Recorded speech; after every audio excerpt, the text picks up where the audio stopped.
Good morning and welcome to the Core Connection. I'm Mira Rubin here with you on Enlightened World Network.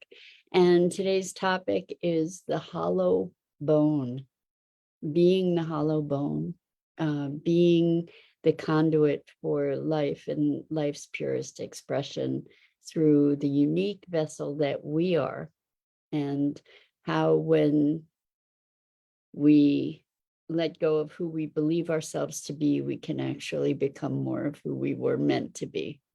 So it should be a fun conversation. But before we get started, let's take a minute or two to get present. Let's take a deep breath in through your nose and hold it. And imagine clean, crisp oxygen flooding your lungs, flowing into your bloodstream, nourishing all your cells, all your organs, bringing vital life energy to your body and being. And as you exhale, exhale any tension, stress, negativity, fatigue. And now let's take another deep breath in through your nose and hold it. This time, imagine brilliant, bright light lighting you up from the inside out, illuminating, electrifying, and energizing all your cells, your molecules, your electrons, creating a brilliant beam of light and energy from your heart out into the world. And as you exhale, exhale any remaining tension, stress, negativity, fatigue. And now let's press our palms together, vigorously rub your hands together to feel the friction, the pressure, the temperature, the motion, the tickling and tingling when you stop. And allow all those sensations to bring you present, right here, right now, into this remarkable physical form that enables us to experience all of life. Welcome, welcome, welcome. Good morning, Rosalind. Good morning. It's great to have you here with us. And welcome to everyone else who's joining us. Today, we're going to be speaking about becoming more and more of the hollow bone. And what does it take? What does it take to find our greatest fulfillment?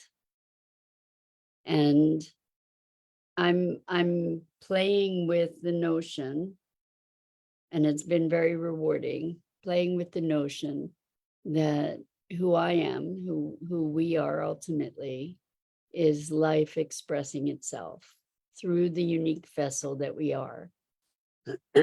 So we each come with gifts.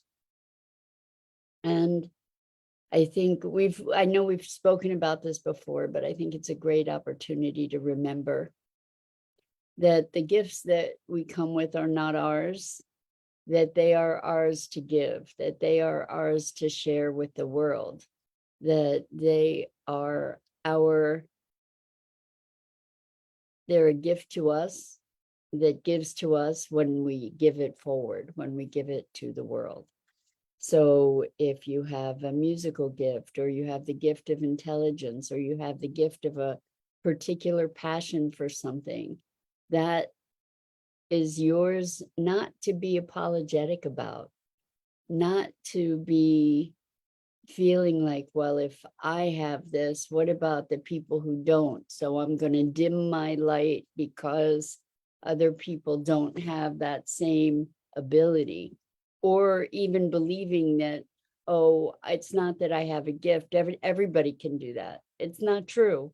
It's not true that everybody can do everything that everybody else does. We each have different gifts. And to be apologetic for those gifts is in my exploration. Don't believe what I say, by the way. Test it out, check it out, see if it resonates for you. I'm just sharing what I've come to and what I'm experimenting with. And I invite you to try it on and see if it's as impactful for you as it has been for me. And by the way, if you're putting comments that I'm not responding to, it's because I don't see your comments. So I don't know if you're, for instance, putting comments on my page, and I'm not responding to them. You might want to go to the Enlightened World Network Facebook page and put comments there, and then I should be able to see them. Anyway, we make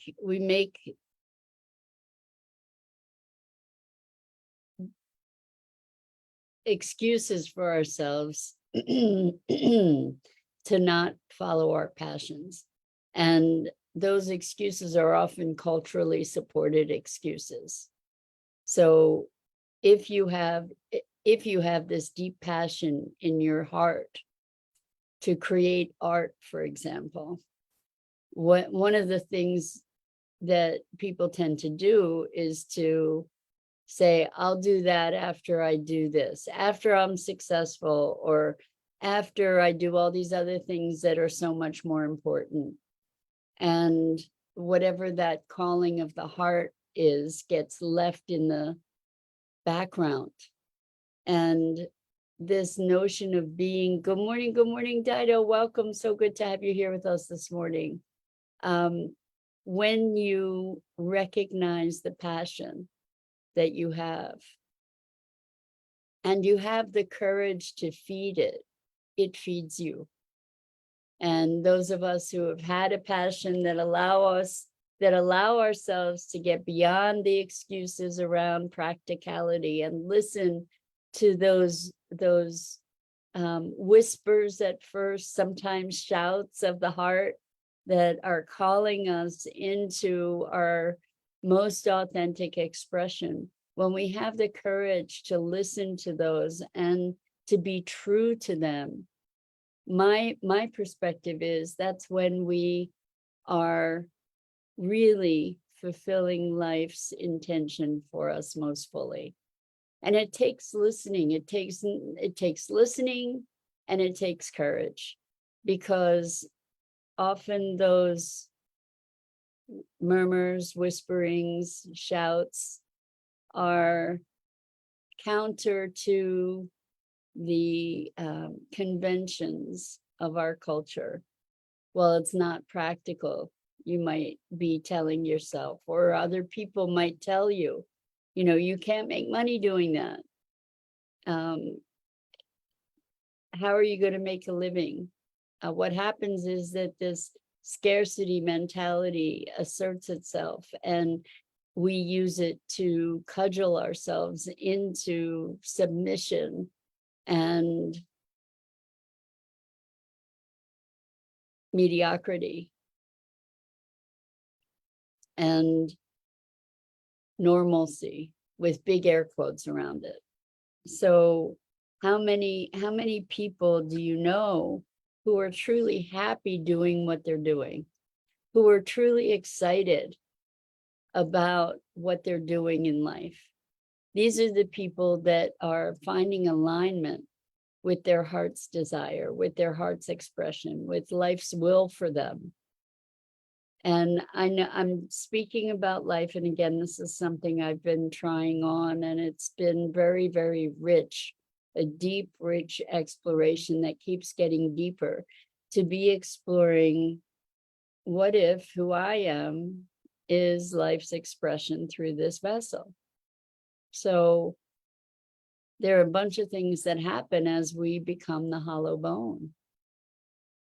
Life flows more easily. And we're not trying to control it anymore, because we're allowing ourselves, instead of trying to control and direct and command life, we're serving life instead, and serving our gifts.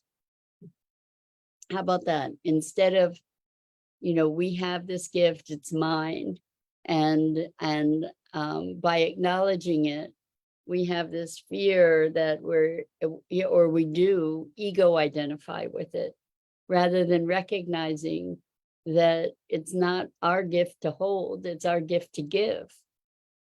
And it's a very different perspective it's a very different perspective, where we get to choose whether we give those gifts or not. And when we generate those gifts to give, when we live into those gifts to give, they give to us. They feed us on a multitude of levels. So some of us are gifted storytellers, and to be able to, good morning, Robin, welcome. So good to have you here with us. We are talking about being the hollow bone, being the purest expression of life's intentions for us each, uniquely as possible. And so, for instance, some of us are gifted storytellers, writers, investigators, and you know who you are. And to be, big air quotes, indulging that passion is bringing life and vitality and richness and fulfillment and joy. And to be willing to give ourselves those things that give us that fulfillment, that's being willing to embrace life and its richness and its I say its intention for us, that we're given these gifts, the gifts that keep on giving, right? They give to us and they give to those we give to. And it may not be that your gifts are gifts that are shared among humans, for example. Maybe you have gifts for connecting with nature, or, you know, maybe you have artistic inklings, leanings. It doesn't mean you have to create works for sale. It doesn't mean it has to look a particular way. It just, whatever that gift is, needs to find its expression. And so when we start the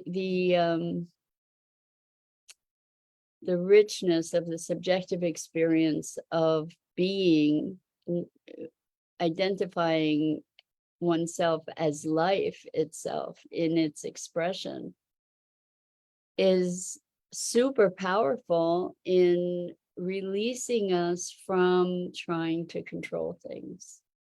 We don't have to figure it out. We don't have to figure it out. We get to move with the flow of life through the hollow bone. And so the hollow bone is the unique vessel that we are. And as life flows through in all the lessons, so there are light parts and dark parts and joyful parts and sorrowful parts, and that's all part of life's expression. And as we allow it to move without impeding it, as we learn to impede it less and less, we experience more and more of the richness of life. And if we are life itself, then by virtue of that awareness and presence to that truth, if indeed it is true for you, or you find its truth for yourself, then what happens is that we are connected to all of life. And that is the deepening. That is the even greater fulfillment. To be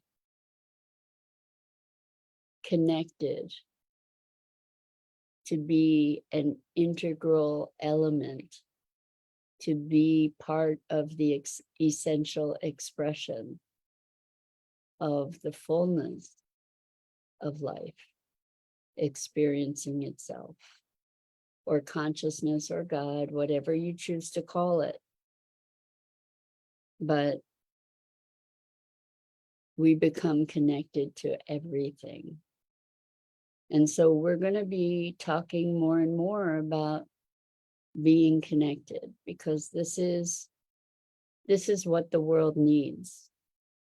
The strife in the world is a function of separation, a function of duality, of good, bad, right, wrong, just, unjust. And even if we carry the banner for a just cause, the more we fight, the more we resist, the more we solidify that against which we fight. And so there's the opportunity to elevate ourselves to another level of awareness, being responsive. We talk about being sovereign and being responsive. So sovereign, I'm sure that my meaning for that is not necessarily the common meaning, but what I mean by that is to be able to be present enough to respond appropriately, rather than being dominated and controlled by the prevalent programmed thinking that as we listen more deeply. This is why it takes courage to be the hollow bone, because it means truly deeply listening to one's most authentic heart, one's most authentic, deepest desires. And I remember, just as a practical example, I remember when I was embarking on a new phase of life. This was about 2017. And I had this vision of the eco park. And my passion was to start this Sustainability Now podcast and to be connecting with people all over the world. And I love this, Dido. So Dido says, so sovereign, as in standing in and on your own sacred ground. I love that. Yes, that's beautiful, beautiful, beautiful.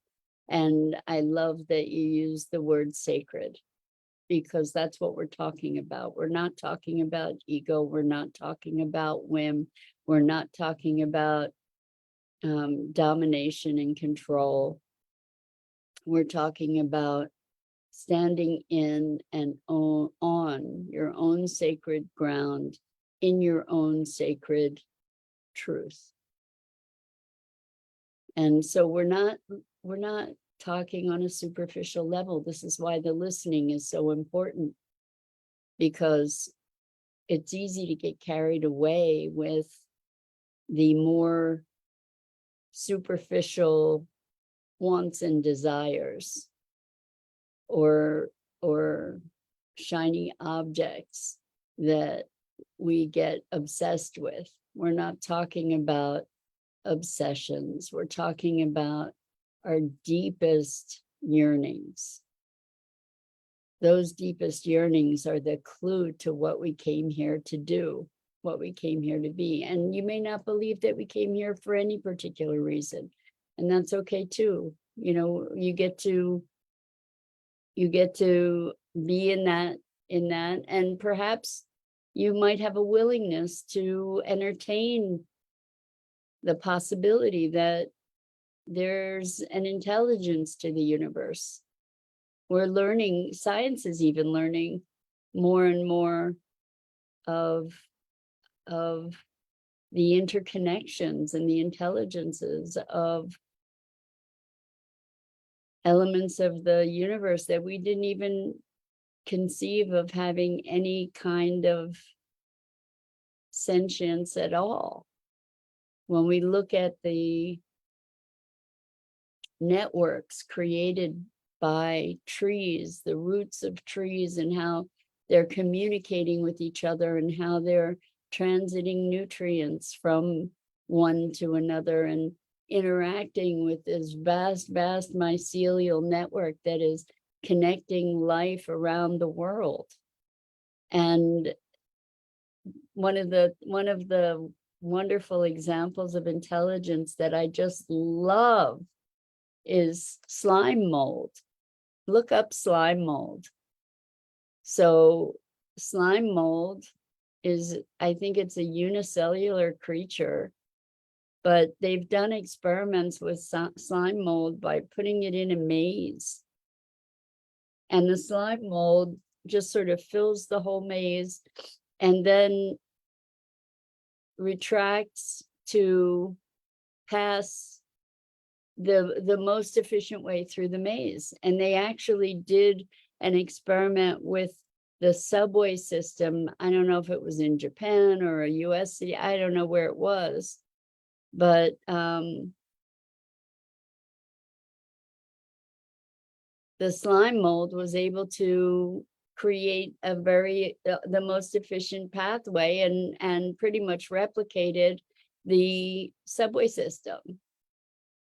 Now, what is that? So Robin says trees creating our oxygen. Well, trees do generate oxygen. Trees oxygenate the planet. I'm not sure it's for us specifically. We get to benefit from the magnificence of what trees do. And the same with mycelial networks, the same with other plants and animals. They're doing their thing. They're creating and generating life and balance. And then we get in the middle thinking we know better. We know how to control it. A great example of that is the story of Yellowstone, Yellowstone Park, where they had pretty much killed off all the wolves. And then they started reintroducing wolves, and wolves are what's called a keystone species. Because what would happen, there's a wonderful video called Wolves Change Rivers, I think, or How Wolves Change Rivers, and something like that.